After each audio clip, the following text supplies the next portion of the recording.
Salut tout le monde, c'est Knosar. Aujourd'hui on se retrouve pour une nouvelle vidéo. Nous allons parler de ces groupes de K-pop totalement ruinés à cause de leur label. Donc il existe en Corée du Sud des dizaines et des dizaines de sociétés, de divertissement, de labels. Certains savent très bien gérer leur groupe et d'autres non. Et voici 10 groupes de K-pop qui se sont retrouvés totalement ruinés à cause de leur label alors qu'ils avaient pourtant du potentiel pour devenir de grands groupes. Je vous laisse avec la suite de la vidéo.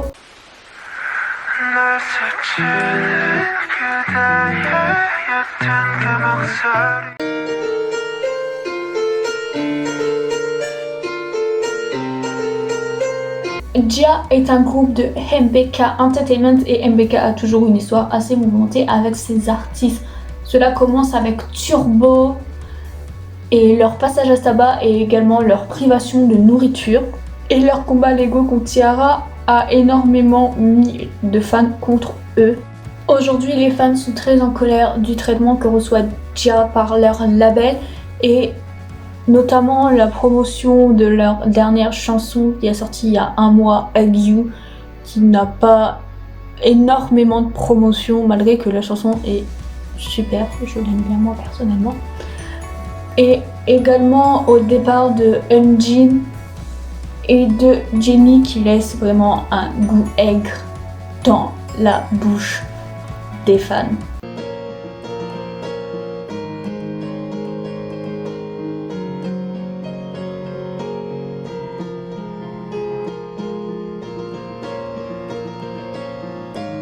Donc BIP était un groupe de TS Entertainment. Donc TS Entertainment a la réputation de maltraiter ses membres et malheureusement BIP en a fait les frais, ce qui a énormément mis en colère les fans.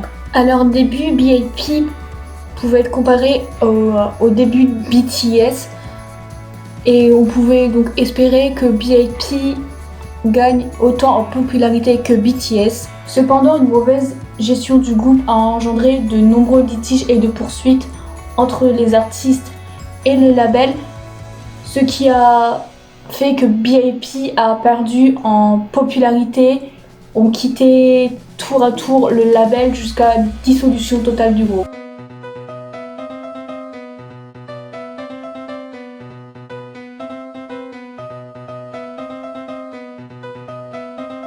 FX est un groupe de la SM Entertainment et je ne parlerai pas de la mort tragique de Sulli. Donc il faut savoir que FX était un groupe majeur de la seconde génération de K-pop. Après que Sulli ait quitté le groupe en 2015, le groupe n'a eu qu'un seul comeback et une seule chanson avec SM Station. Donc le groupe n'a pratiquement plus aucune activité ensemble depuis 5 ans et c'est également l'un des seuls groupes à ne pas avoir officiellement de lightstick. Les Super Junior étant les premiers à l'avoir et même les groupes nouveaux comme NCT qui est beaucoup plus jeune que FX l'ont. Et aujourd'hui, Luna, Amber et Victoria ont quitté le label ou alors ont un autre statut dans le label comme parolier.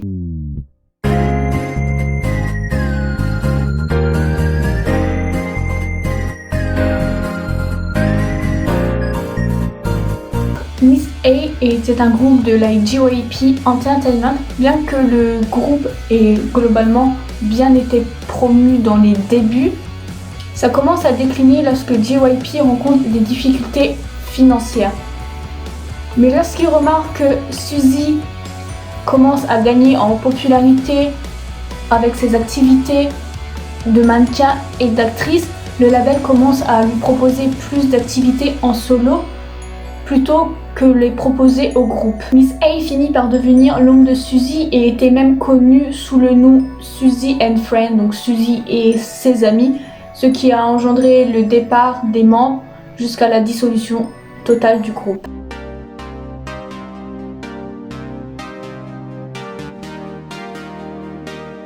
Twenty-One était un groupe de la YG Entertainment. Donc depuis leur début, Twenty-One était connu et promu comme étant un groupe de K-pop laid. Et les filles ont eu énormément de mal à se débarrasser de cette image Donc l'image étant d'avoir des visuels inférieurs à la moyenne à l'époque. Cependant, les filles ont eu énormément de succès et sont devenues les reines de la K-pop. Suite au scandale médical de Bloom Park, le groupe a été poussé dans un cachot. Et Minzy n'a pas non plus eu le soutien dont elle avait besoin lorsqu'elle a débuté en solo et elle a fini par quitter le label. Minzy a également dit qu'elle n'avait pas été mise au courant, que ce soit par les membres ou par le label, que le groupe allait faire une chanson avant leur dissolution, donc la chanson Goodbye. Sinon, elle aurait voulu participer au projet pour dire au revoir aux fans. Et les fans étaient énormément en colère contre le label, puisque pour eux, le label a mal géré le groupe jusqu'à leur dernier jour.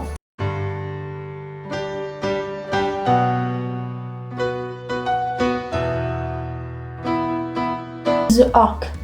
Alors le groupe a été littéralement abattu avant même qu'elle puisse devenir populaire, étant donné que le groupe les a dissous tout de suite après leur début. Personnellement, je trouve ça honteux de faire débuter un groupe sans lui laisser aucune chance, mais selon les rumeurs, le groupe a été dissous parce que la chanteuse principale avait attrapé des kystes au niveau des cordes vocales, l'empêchant ainsi de chanter. Mais selon d'autres rumeurs, le label voulait changer leur concept pour quelque chose de plus flashy et les membres n'étaient pas d'accord.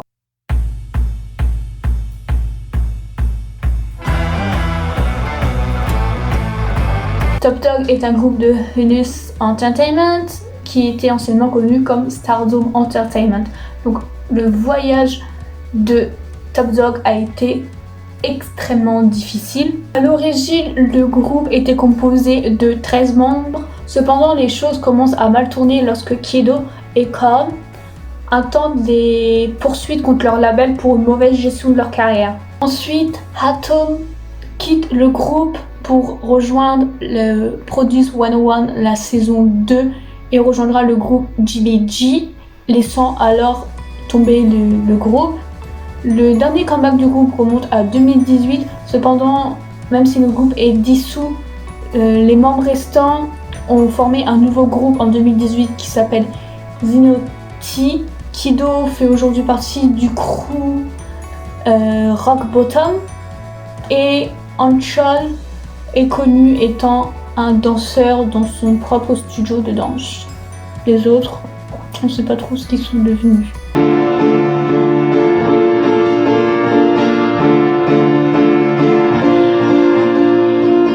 Christine était un groupe de filles dans le label Pleiades Entertainment. Elles avaient énormément de potentiel et 7 filles sur les 9 ont fait partie du survival show Produce 101, Produce 101.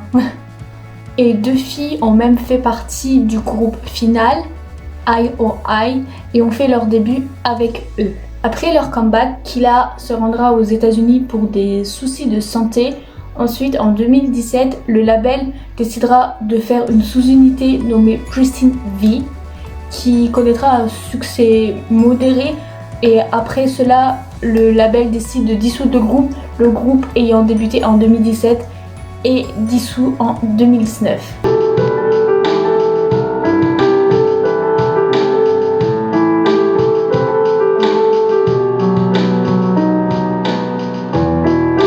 Alors, After School est un autre groupe mal géré de Pleiades Entertainment. Donc, faut savoir que After School a quand même eu son heure de gloire vers 2010-2013, dans ces eaux-là. Et leur dernier comeback en date était First Love en 2013 et depuis plus aucun comeback du groupe. Tour à tour, les membres vont quitter le label. Malgré la popularité de la sous-unité Orange Caramel, la sous-unité n'aura probablement plus d'activité étant donné que la seule membre restante est Nana. Mais officiellement, le groupe n'est pas dissous. Donc, énormément de fans sont en colère contre le label car ils estiment que le groupe Orange Caramel aurait pu faire augmenter la popularité de After School si seulement ils avaient eu une bonne promotion.